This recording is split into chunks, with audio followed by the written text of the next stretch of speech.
YouTube channel The Road of Knowledge maths का instructor सरहद हसन। इस क्लास में मेरा बेटा हम न्यू 9 मैथ्स बुक स्टार्ट करने लगे हैं। जैसा कि आप लोग जानते हैं अब मार्केट के अंदर न्यू 9 मैथ्स बुक इंटर हो चुकी है और प्रिंटिंग के मराहिल पे है, लेकिन आपके लिए मैं चैप्टर नंबर 1 से इंशाल्लाह स्टार्ट कर रहा हूँ और कोशिश यही होगी ईच एंड एवरी क्वेश्चन आपको यहाँ से मिले ताकि मेरे बच्चों को कोई प्रॉब्लम ना हो और वो जल्दी जल्दी काम कर सके और अपने ग्रेड्स को इंशाल्लाह बेटर कर सके। तो मेरा बेटा फर्स्ट चैप्टर है रियल नंबर्स। ओके, हम इसको स्टार्ट करते हैं। सबसे पहले मेरा बेटा अब इस बुक के अंदर उन्होंने स्टार्ट की है हिस्ट्री इंट्रोडक्शन इन डिटेल, ताकि मेरे बच्चों को पता लग सके, स्टूडेंट्स को ये पता लग सके कि रियल नंबर्स एकदम नहीं आ गया, इसके पीछे बहुत सारी हिस्ट्री थी। ठीक है, तो थोड़ा सा उस हिस्ट्री को हम ओवरव्यू करते हैं इस लेक्चर में, फिर रियल नंबर्स की डेफिनेशन की तरफ बढ़ेंगे। सो मेरा बेटा यहाँ पे आपको जैसा कि बोर्ड पे नजर आ रहा होगा कि chapter number 1 real numbers history and introduction. So सबसे पहले मेरा बेटा हमने सिमेरियंस का कॉन्सेप्ट देखा, ठीक, और ये कब का है 4500 to 1900 बिफोर करंट एरा। ठीक है, आज जो हम जिंदगी जी रहे हैं that is belongs to current era. तो इतनी सदियों पहले सिमेरियंस ने कॉन्सेप्ट दिया और क्या दिया, they work on sexagesimal system, base 60। अब हम इस बेस को यूज नहीं करते, बट उन्होंने somewhere they have to start counting.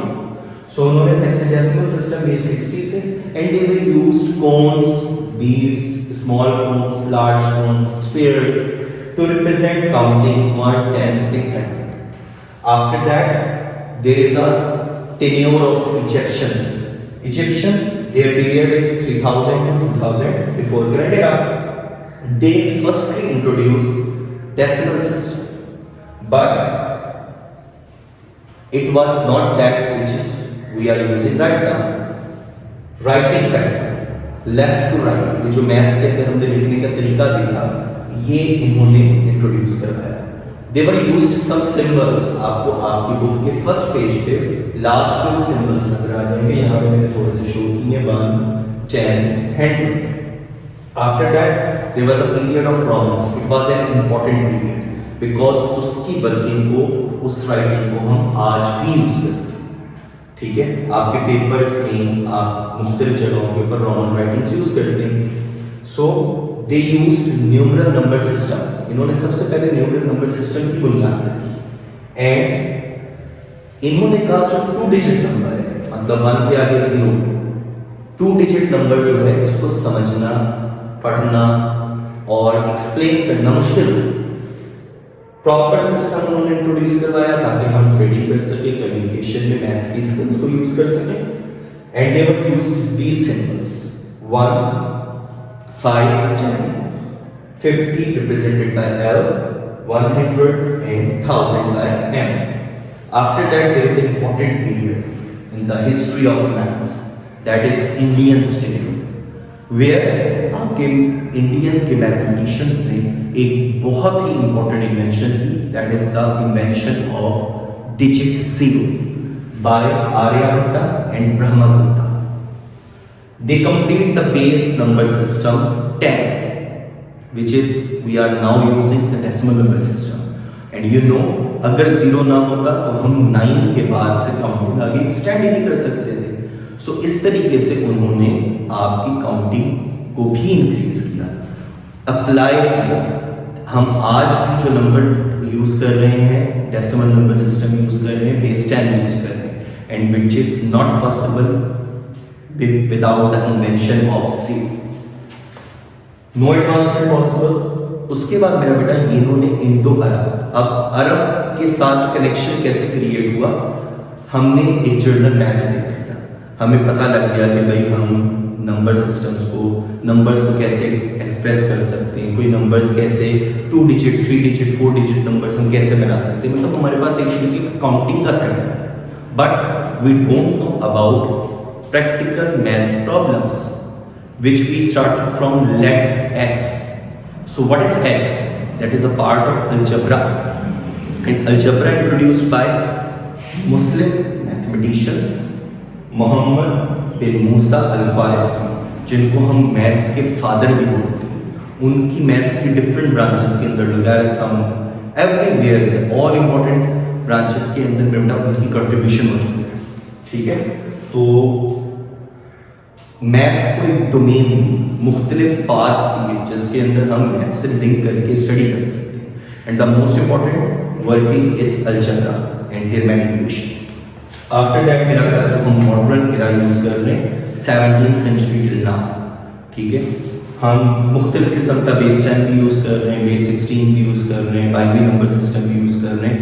We are working on different but the most important one applicable and you can say the system international is decimal number system.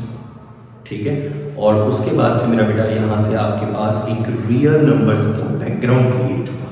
So now we can define the real numbers. Real numbers are the union of rational and irrational numbers. Now what is union? Union कहते हैं मेरा बेटा मिला। किसको मिला रहे हैं हम? Rational numbers that are represented by capital Q and irrational numbers that are represented by Q bar. So we can say the real numbers like this.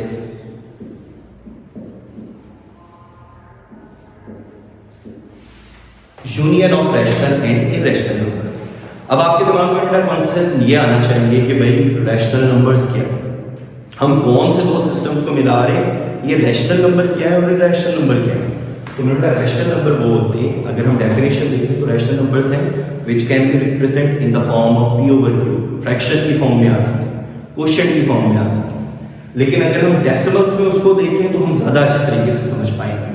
मकसद अगर हम हमारे पास एक नंबर है 10 डिवाइड बाई 4, अब है fraction, okay done, we can say it rational number, but while we are dividing 10 divide by 4 we get 2.5, मतलब point के बाद डेसिमल के बाद आप फिनिट नंबर ऑफ डिजिट्स रख रहे हैं, चलता नहीं चला जाता। तो मेरा बेटा ऐसे नंबर्स आपके क्या कहलाएंगे? Rational numbers.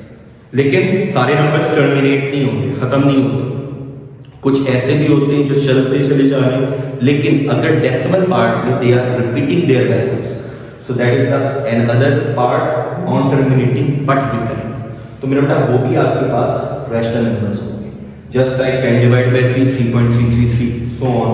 इसको मेरा बेटा 3.3 के ऊपर बार लगा दी, बार का मतलब क्या? 3 रिपीटिंग, कितनी दफा? Infinite. 67 divide by 99 you will get your answer 0.676767 so on, चलता चला जाता है, रुक नहीं रहा। तो इसको हम 6-7 के ऊपर बार, मतलब कि जो आपके पास रेपिटेशन है सिंगल डिजिट की फॉर्म में भी हो सकती है, पेयर्स की फॉर्म में भी हो सकती है, ट्रिपलेट्स की फॉर्म में भी हो सकती है। And the second part is irrational number. Now what is the irrational number? Irrational number मेरा बेटा वो होता है जो हम p ओवर q की फॉर्म में नहीं लिख सकते। ठीक है, फ्रैक्शन की फॉर्म में, क्वोशिएंट की फॉर्म में नहीं लिख सकते। और डेसिमल्स के अंदर अगर हम उसको ओवरव्यू करें तो वो ना ही खत्म हो रहा होगा नंबर और ना ही अपनी वैल्यू को डेसिमल पार्ट में रिपीट कर रहा होगा। जस्ट लाइक e 2.718 पाई 3.142 सम चलता चला जाता है, और जितने भी हमारे पास स्क्वायर रूट में प्राइम नंबर्स आ जाए। Now what are the prime numbers? Prime numbers वो होते हैं जो या तो डिविजिबल अपने टेबल पे होते हैं या 1 पे होते हैं, like square root of 2, square root of 3, square root of 25 is not a prime number। 25 वैसे भी बेटा प्राइम नंबर नहीं है, और वो हमारे पास रैशनल नंबर होगा। क्यों रैशनल नंबर होगा? square root of 25, what is the answer? 5, terminated, खत्म, चलता नहीं जाता। तो मेरा बेटा वो कहाँ पे बिलोंग करेगा? टर्मिनेटिंग डेसिमल्स के अंदर। सो that is the brief introduction about the real numbers. Hope so आप लोगों को बेटा रियल नंबर्स का पता लगा होगा। अब हम इसी लेक्चर के अंदर बेटा रियल नंबर्स के रेलेवेंट आपकी एक्सरसाइज 1.1 में क्वेश्चंस हैं, ठीक है, और वो क्वेश्चंस हैं क्वेश्चन नंबर 1, 2, 3 एंड 6। उसके बाद में बेटा प्रॉपर्टीज डिस्कस होंगी, उसका हम एक अलग वीडियो बनाएंगे, लेकिन क्वेश्चन नंबर 1, 2, 3 एंड 6 हम इसी वीडियो के अंदर इंशाल्लाह कवर करेंगे। सो स्टूडेंट्स स्टार्ट करते हैं फिर हम अल्लाह ताला का नाम लेकर एक्सरसाइज 1.1 क्वेश्चन नंबर 1। अब बेटा देखो एक्सरसाइज 1.1 के अंदर पहले सवाल के अंदर आपसे पूछा है कि रैशनल नंबर और इररेशनल नंबर्स बताओ कौन कौन से, ठीक है। So these are 10 parts are given number one 2.353535, it is not continue, ये 35 के बाद टर्मिनेट होगी, ठीक है, so that is terminating decimals, और टर्मिनेटिंग डेसिमल्स में बेटा कौन सा होता है, फ्रैक्शन। 0.6 बार, 6 के ऊपर क्या लगेगी, बार, बार का मैंने आपको क्या बताया था बेटा कि बार का मतलब क्या है, वो रिपीट हो रहा है कितनी दफा, इन्फिनिट, मतलब रेपिटेशन शो कर रहा है। Again rational 2.236067 continue, no repetition of digits, इसका मतलब बेटा कौन सा हो गया, irrational. Square root of 7, 7 is a prime number, irrational. E 2.718, there is no repetition, continue, irrational. Pi 3.142, continue, no repetition, irrational. एक चीज पर इंपॉर्टेंट हम देखते हैं, पाई आपके पास एक इररेशनल नंबर है।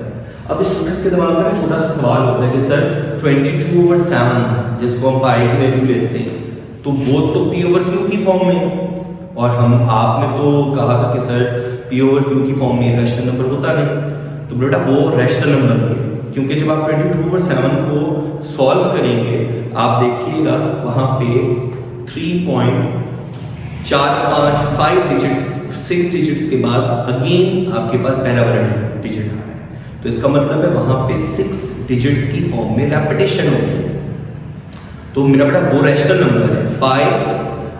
पाई की सिर्फ एक 22/7 वैल्यू नहीं है, बहुत सारी वैल्यूज है, बहुत सारी फ्रैक्शंस हैं जो आंसर नियरली इक्वल टू 3.142 देती है, ठीक है, तो उनको हम रैशनल नंबर कंसीडर कर लेते हैं, पाई की वैल्यू कंसीडर कर लेते हैं, लेकिन पाई की एग्जैक्ट वैल्यू वो नहीं, पाई की एग्जैक्ट वैल्यू है कंटिन्यू, खत्म भी नहीं हो रही, इसलिए वो कौन सा नंबर है, irrational number.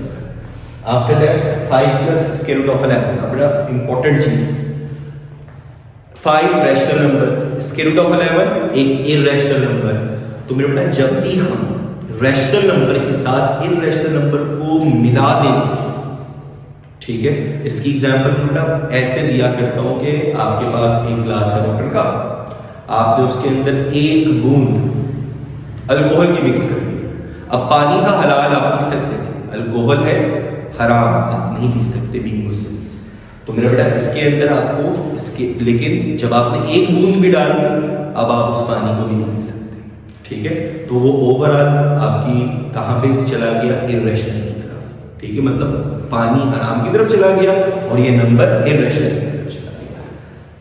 Square root of 3 plus square root of 13 दोनों ही आपके पास कौन से नंबर हैं, इररेशनल नंबर्स हैं, तो उनका सम भी आपके पास irrational. 15/4, if you will convert it into decimals the answer would be 3.75, terminate, तो टर्मिनेट हो जाएगा तो कौन सा होगा, definitely rational. 2 minus square root of 2 plus, ये दोनों ही इररेशनल नंबर्स हैं, इनकी प्रोडक्ट भी आपके पास एक irrational number. We are not doing algebra over here, ठीक है, इस चीज का ध्यान रखिएगा कि आपके के सर यहाँ पे फार्मूला लगता है और आंसर रैशनल आ जाएगा, तो हम अलजेब्रा नहीं कर रहे, हम जस्ट ये देख रहे हैं कि इनकी प्रोडक्ट आपके पास क्या होगी, एक इररेशनल नंबर होगी, ठीक है। Representation of number 9, second question है आपके पास, रिप्रेजेंटेशन नंबर 9 के ऊपर, हमें रियल नंबर्स दिए में उनको कहा है डिपिक्ट करो किसके ऊपर, नंबर 9 के ऊपर। अब एक बड़ी इंपॉर्टेंट एग्जांपल यहाँ पे डिस्कस की है स्क्वायर रूट ऑफ 5 की, तो मैंने उस एग्जांपल से ही कंटिन्यू किया, हमने स्क्वायर रूट ऑफ 5 को नंबर 9 पर शो करना है, ठीक। अब उसको समझने से पहले जरा थोड़ा सा राइट एंगल ट्राइंगल आप लोगों को, स्टूडेंट्स को दिमाग में होनी चाहिए, राइट एंगल ट्राइंगल क्या होती है। राइट एंगल ट्राइंगल उस ट्राइंगल को कहा जाता है जिसमें कम से कम क्या, एक ही राइट एंगल, ठीक है, जिसके अंदर एक राइट एंगल हो वो ट्राइंगल क्या कहलाती है, राइट एंगल ट्राइंगल। एक से ज्यादा 90 का एंगल हो ही नहीं सकता। बाय क्यों नहीं हो सकता, क्योंकि ट्राइंगल में 3 एंगल्स होते हैं, तीनों का सम 180 होना चाहिए, अगर एक 90 हो गया दूसरा भी 90 हो गया तीसरा क्या लाओगे, इसका मतलब है हम 2 एंगल्स 90 के कंसीडर नहीं कर सकते, एक एंगल 90 का तो वो right angle triangle, okay, that is the shape of right angle triangle, the side opposite to the right angle is called hypotenuse and the base and that one is which is making the angle of 90 degree with base is called perpendicular. These are key components of right angle triangle. Now the second concept is Pythagoras theorem. Now what is the Pythagoras theorem? It is a theorem, it is an equation, mathematical equation which is only applied on right angle triangles and which is hypotenuse square is equals to base square plus perpendicular. मतलब hypotenuse का square क्या होगा, जो 90 के angle के सामने वाली largest side है उसका स्क्वायर किसके बराबर होगा, जो बाकी दो साइड्स हैं बेस और परपेंडिकुलर उन दोनों के स्क्वायर्स लो और उनको ऐड करो, ठीक है, तो वो आपके पास हाइपोटेन्यूज के स्क्वायर के बराबर होगा। अब ये सारी चीजें हमने यहाँ पे क्यों डिस्कस की हैं, अब आप बोर्ड के ऊपर देखोगे तो आपको समझ में आएगा। हमें square root of 5 as a hypotenuse represent करना है, ठीक। अब स्क्वायर रूट ऑफ 5 हाइपोटेन्यूज कब होगा, यहां मैंने आपको बताया जब बेस या परपेंडिकुलर में से कोई एक वैल्यू 2 होगी और दूसरी वैल्यू 1 होगी, क्योंकि हमने स्क्वायर्स लेने हैं ना, तो 2 का स्क्वायर क्या हुआ 4 और 1 का स्क्वायर क्या हुआ 1, 4 प्लस 1 क्या हुआ 5। तो इसलिए अब हमने जब नंबर लाइन बनाई, नंबर लाइन इसको बोलते हैं कि स्ट्रेट लाइन बना देते हैं, इस साइड पे भी एरो इस साइड पे भी एरो, ये एरो कहां तक जा रहा है कोई नहीं पता, नेगेटिव साइड पे नेगेटिव इंफिनिटी, ये एरो कहां तक जा रहा है पॉजिटिव नंबर कहां तक कोई नहीं पता, इंफिनिट नंबर पॉजिटिव इंफिनिटी, तो 0। अब हमने मेरा बड़ा गैप्स रखे, बीच में एक 0 बना लिया। अब ये जो गैप्स रखने they should be equal, identical, इनमें फर्क ना, 1 2 3 4 यहां पे नेगेटिव 0 से उधर negative, there gaps should be equal, again I said. अब आपने मेरा बेस को अगर 2 यूनिट्स ले लिया, मतलब ये आपके पास कितना आ गया 2 यूनिट्स, ठीक है, 1 और 2, और ये आपने कितना ले लिया 1 यूनिट, ये 2 यूनिट ये 1 यूनिट, मतलब बेस 2 हो गई और परपेंडिकुलर आपके पास कितना हो गया 1। अब मेरा बेटा आपने रिप्रेजेंट किसको करना है, इस साइड OB को। अब कैसे करना है, सारे बच्चे आप लोग जानते होंगे प्रकार होती है कंपास, आपने बेटा कंपास पकड़नी है और O पर रखनी है, किस पर रखनी है O, कंपास बीच इतनी ओपन की O पर रखी, और अब जो आप आर्क लगाओगे, ठीक है, ये जो आपने आर्क लगाई it is just like this, ठीक है। तो मेरे बेटा ये जो आपने आर्क लगाई है किस चीज को रिप्रेजेंट कर रही है, square root of 5। So that is the representation. नीचे मैंने पाइथागोरस थ्योरम अप्लाई करके भी आपको दिखा दिया है कि स्क्वायर रूट ऑफ 5 कैसे आ रहा है। फिर भी कहीं कोई प्रॉब्लम हो तो आपने नीचे कमेंट करना है नीचे, और इसको हम मजीद अगली वीडियो के अंदर डिस्कस कर लेंगे if you have any problem. Now comes to the exercise first part, that is square root of 2. अब square root of 2 हमारे दिमाग में आना चाहिए, हमें इसको हाइपोटेन्यूज शो करना है, तो हाइपोटेन्यूज हम कब शो करेंगे, 2 आना चाहिए, बेस भी 1 हो परपेंडिकुलर भी 1 हो, 1 का स्क्वायर 1, परपेंडिकुलर का भी 1, 1 का स्क्वायर 1, 1 प्लस 1 2। देखो मैंने सारा कुछ शो भी किया, ठीक। तो यहाँ पे आपके पास हमने बेस को भी 1 ले लिया, that is 1 unit, that is also 1 unit, ठीक। अब हमने OB पर रखी कंपास, बीच इतनी कंपास ओपन की।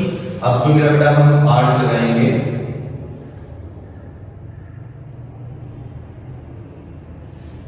that is representation of square root of 2, ठीक है। now the typical one, the little bit आपके पास square root of 3 की रिप्रेजेंटेशन। अब हमने दोबारा square root of 3 के लिए हमें क्या चाहिए, हाइपोटेन्यूज की वैल्यू क्या होनी चाहिए 3, ठीक है। पाइथागोरस थ्योरम तब होगा जब हाइपोटेन्यूज की वैल्यू क्या होगी 3। अब हाइपोटेन्यूज की वैल्यू 3 कब होगी, अगर हम बेस को 1 देते हैं परपेंडिकुलर टू 2, कोई एक वैल्यू 2 एक वैल्यू 1, तो हमें हाइपोटेन्यूज 5 मिलेगा, ठीक है। लेकिन हमें चाहिए 3, तो बेटा हमने उसके लिए क्या करना है, हमने बेस या परपेंडिकुलर में से कोई एक वैल्यू स्क्वायर रूट ऑफ 2 लेंगे। स्क्वायर रूट ऑफ 2 का जब आप स्क्वायर करोगे और साथ में एक वैल्यू आपके पास 1 होगी, 1 का स्क्वायर करोगे 1, स्क्वायर रूट ऑफ 2 का स्क्वायर करोगे तो स्क्वायर से स्क्वायर रूट क्या हो जाएगा कैंसिल, 2 प्लस 1 आंसर क्या आ गया 3, ठीक। तो इसका मतलब है हमने स्टार्टिंग में पहले स्क्वायर रूट ऑफ 2 दोबारा बनाना है, तो ये आपके पास आ गया 1 यूनिट और दैट इज अगेन 1 यूनिट। अब मेरा बेटा हमने क्या किया, वो मेरे का बीच में कंपास ओपन की, तो ये हमारे पास जो आया that is the representation of square root of 2, लेकिन ये हमारी रिक्वायर्ड नहीं, इसलिए हम इसको किससे कर देते हैं, डॉटेड लाइन से, क्योंकि ये हमारी रिक्वायर्ड रिप्रेजेंटेशन नहीं, रिक्वायर्ड क्या है, स्क्वायर रूट ऑफ 3। अब स्क्वायर रूट ऑफ 3 का होगा OB, हमें स्क्वायर रूट ऑफ 3 चाहिए। स्क्वायर रूट ऑफ 3 कब होगा, जब आपके पास OB का square plus B to C का स्क्वायर। अभी बताता हूं ये बेटा कैसे होगा। OB आपके पास आ गया स्क्वायर रूट ऑफ 2 का स्क्वायर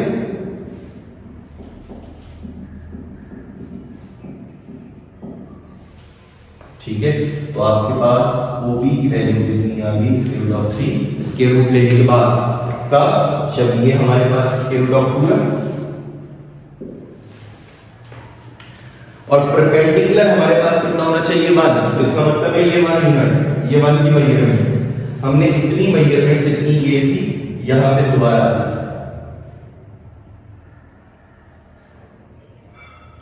ठीक है, और इस पॉइंट को हमने नाम दे दिया C का, that is 90 angle again, right angle again.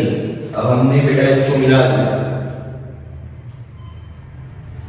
ठीक है। अब देखो आपके पास OBC दोबारा राइट एंगल ट्रायंगल बन रही है, बेस स्क्वायर रूट ऑफ 2, ये आपके पास 1 यूनिट ठीक है। अब मेरा बेटा हमने O पे रखकर C जितनी कंपास ओपन करनी है, बल्कि यहां पे भी अब आपके पास C कर लेना।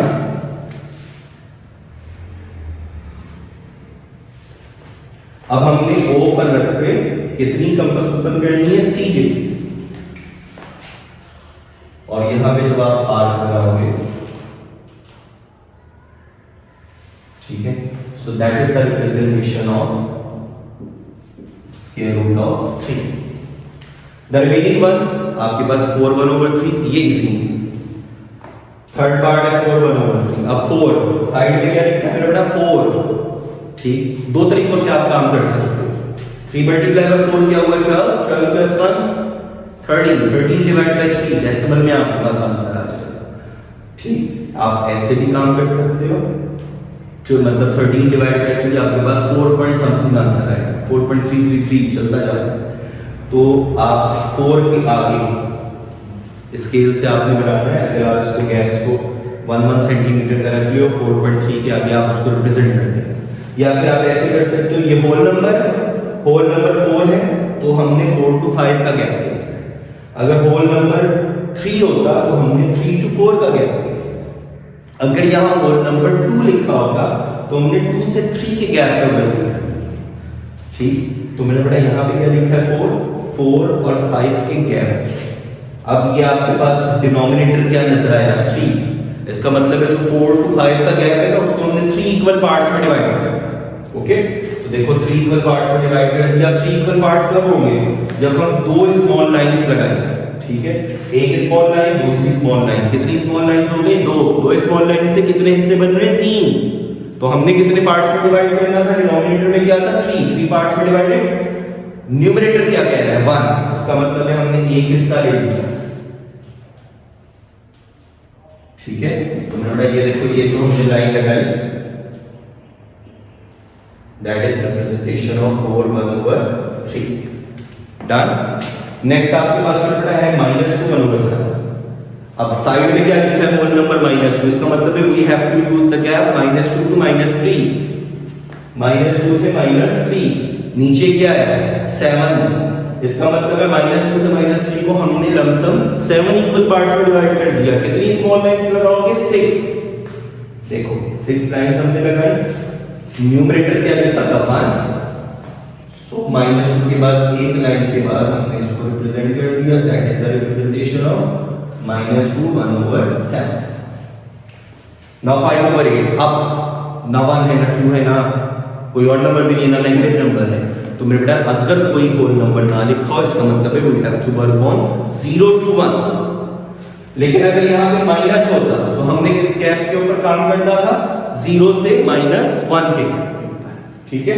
तो मेरे बेटा ये आपके पास क्या आ गया 0 to 1 के गैप के ऊपर हम काम करेंगे। कितने पार्ट्स में डिवाइड करना है, डिनोमिनेटर है 8 पार्ट्स, तो मेरे बेटा 8 पार्ट्स में मेरा डिवाइड करें, लमसम आइडिया से 2 पार्ट्स हो गए, 4 पार्ट्स हो गए, इसको फर्दर हाफ कर लो ठीक है, हमने 7 स्मॉल लाइंस लगाई और पार्ट्स कितने बन गए 8, ऊपर कितना था 5, 1 2 3 4, दैट इज द 5 पार्ट। तो मेरे बेटा हमने इसको रिप्रेजेंट कर दिया कि दैट इज 5/8।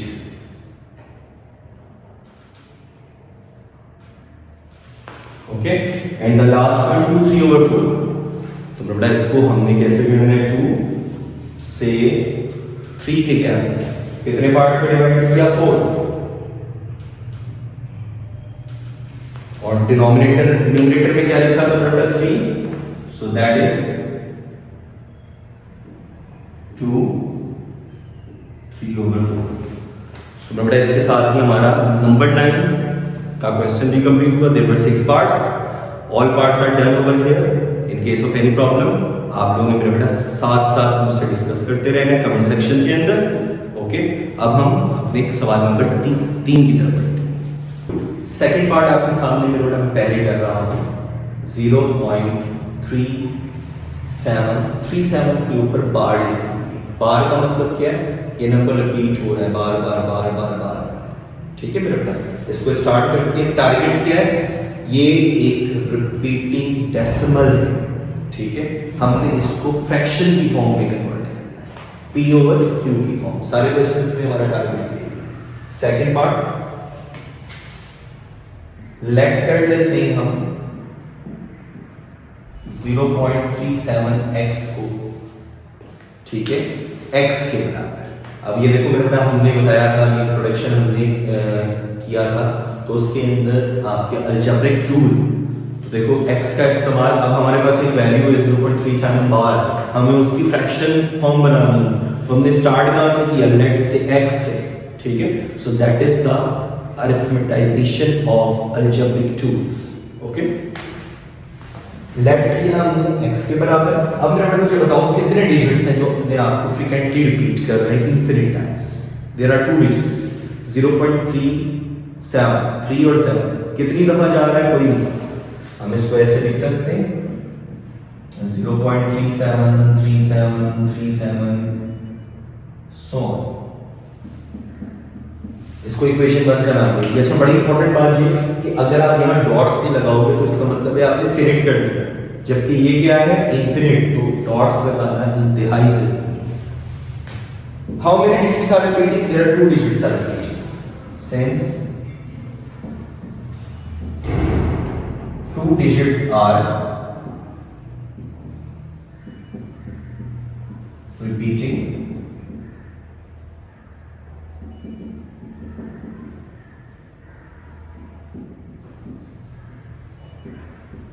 कितनी दफा रिपीट हो रहे हैं हमें नहीं पता, इनफिनिट टाइम्स। कितने डिजिट्स रिपीट हो रहे हैं, 2। तो मेरा बेटा इसलिए हम क्या करेंगे, मल्टीप्लाई बाय 100। अब आपके दिमाग में क्वेश्चन आना चाहिए वाई 100, कितने डिजिट्स रिपीट हो रहे थे, 2। 1 के आगे हम उतने ही जीरो लगा लेंगे जितने डिजिट्स रिपीट हो रहे थे। अगर एक डिजिट रिपीट हो रहा है तो 1 के आगे कितने जीरो लगाएंगे, 1, मतलब 10 से मल्टीप्लाई करेंगे। अगर 3 डिजिट्स रिपीट हो रहे हैं तो 1 के आगे कितने जीरो लगाएंगे, 3, मतलब 1000 से मल्टीप्लाई करेंगे। और हम इक्वेशन पे काम कर रहे हैं, तो जो काम करेंगे दोनों साइड पे।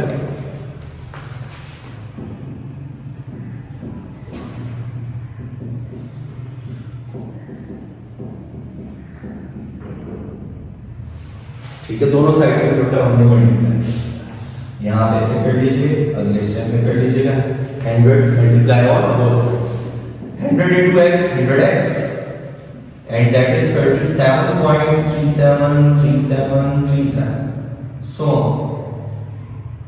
ठीक है। 100 मल्टीप्लाई होगा, जब 100 मल्टीप्लाई होगा तो ये पॉइंट 2 टाइम्स फॉरवर्ड मूव, एक दफा मूव हुआ 3 के बाद एक और दफा मूव हुआ 7 के बाद, डन। फिर अब दिमाग में बच्चों के सवाल ये आते हैं कि सर 2 दफा यहाँ आ गया, अब तो ये 2 दफा रह गया, ये 2 दफा नहीं है, डॉट्स लगे हैं, कितनी दफा, इनफिनिट टाइम्स है। तो हमने पॉइंट के बाद दोबारा से 3 दफा पेयर कर दिया। हम हर जगह देखो पेयर पॉइंट के बाद कितनी दफा रिपीट कर रहे हैं, 3 दफा। तो ये कितनी दफा है पता ही कोई नहीं, तो हमने 3 दफा दोबारा लिख दिया।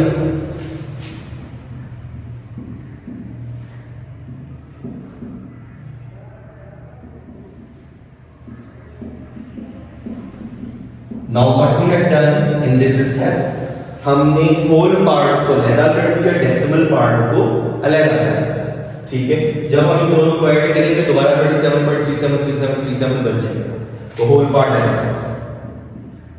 100x is equals to 37 plus x। अब यहाँ x क्यों लिखा, इक्वेशन 1 देखो क्या कह रही है, 0.373737 कंटिन्यू किसके बराबर है, x। तो यहाँ पे हम हवाला बता देंगे कि ये काम हमने कहाँ से किया है, फ्रॉम इक्वेशन नंबर 1, ताकि चेकर को पता लगे कि we are doing by concept not by रटलाइजेशन। तो ये आपके पास x की वैल्यू हमने पुट कर दी, नाउ 100x, यहाँ पे x के और बेटा प्लस खत्म करना है, यहाँ से दोनों साइड में माइनस x किया तो x माइनस x कैंसिल, और यहाँ पे आपके पास क्या आ गया माइनस x।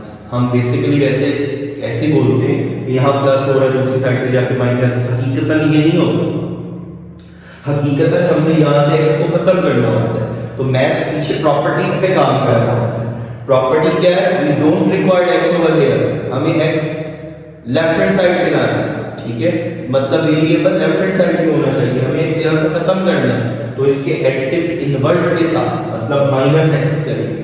तो जो काम इक्वेशन के लेफ्ट हैंड साइड पे कर रहे हैं वही राइट हैंड साइड पे करना है। तो हमने माइनस x यहाँ पे भी किया, यहाँ पे भी, ये वाला इसलिए शो नहीं होता क्योंकि x माइनस x कैंसिल हो जाता है। तो दैट इज योर, अब 100x में से एक x माइनस हो गया तो कितने बचे 99x। अब again 99 is multiplying over here, तो यहाँ 99 नहीं चाहिए, दोनों साइड से 99 से मल्टीप्लाई किया तो शो क्या होता है कि 99 इधर दिख रहा है, क्योंकि ये वाला 99 से डिवाइड होने के बाद cancel. So that is our answer 37 over 99 which is the required p over q form। और यही हमारे क्वेश्चन का टारगेट था, एक डेसिमल रिकरिंग को हमने फ्रैक्शन की फॉर्म में कन्वर्ट कर दिया। अब मेरे बेटा इसका पहला पार्ट लिखो 0.4 बार, how many digit is repeating 1, पहला स्टेप भाई पॉइंट के बाद 3 दफा रिपीट कर दिया, आगे डॉट्स मल्टीप्लाई बाय 100 नहीं करना, यहाँ क्या किया 10, क्योंकि 1 डिजिट रिपीट हो रहा है, 1 डिजिट इज रिपीटिंग, दोनों साइड पे 10 से मल्टीप्लाई दिस। अब आप मेरे बेटा देखो हर स्टेप में हमें डॉट्स देख रहे हैं, ये मिसिंग होने चाहिए। 100x is equals to this, decimal part whole part अलग, डेसिमल पार्ट भी x के बराबर, यहाँ प्लस x माइनस x, 10 में से एक x माइनस 9x, 9 दूसरी साइड पे जाके divide, 4 over 9 is required to be given।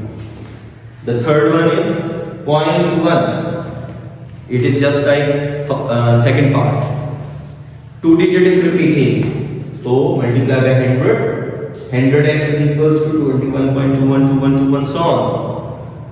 Whole part अलग है, डेसिमल पार्ट अलग है, डेसिमल पार्ट अलाउ कर रहा है x के बराबर लिख सकते, प्लस x, इधर आपके मेरे बेटा क्या हो गया नेगेटिव, 100 में से 1x minus 99 and 99 will be divided by this, so 21 over 99 is over required p over q form to 0.21 bar। So students, हमारी exercise 1.1 question number 1, 2, 3 and 6 is done। Okay, there are 2 questions remaining, question number 4 and 5 which are relevant to the properties of the real numbers, जो आपको मेरी दूसरी video के अंदर मिल जाएगी। इस video में भी उसका आपके पास कमेंट्स के अंदर लिंक आ जाएगा, तो आप वहाँ से उन क्वेश्चंस को कवर कर सकते हैं, ठीक है। सो होप सो आपको कहीं पे भी फर्दर भी कोई डिफिकल्टी हो, प्रॉब्लम हो, तो आप कमेंट सेक्शन के अंदर मुझसे डायरेक्ट लिंक करेंगे, मुझे बताएंगे, हम इंशाल्लाह अपने लेक्चर्स के अंदर उन प्रॉब्लम्स को भी सॉल्व आउट करने की कोशिश करेंगे। सो मेरा बेटा यहाँ पे आप लोगों के लिए ये एफर्ट है, सो आप लोगों ने रिवार्ड में हमें जस्ट क्या करना है, आपने सब्सक्राइब करना है चैनल को और बेल आइकन टैप करना है ताकि मेरी अगली वीडियो आप तक आसानी से पहुँच सके। Thank you so much.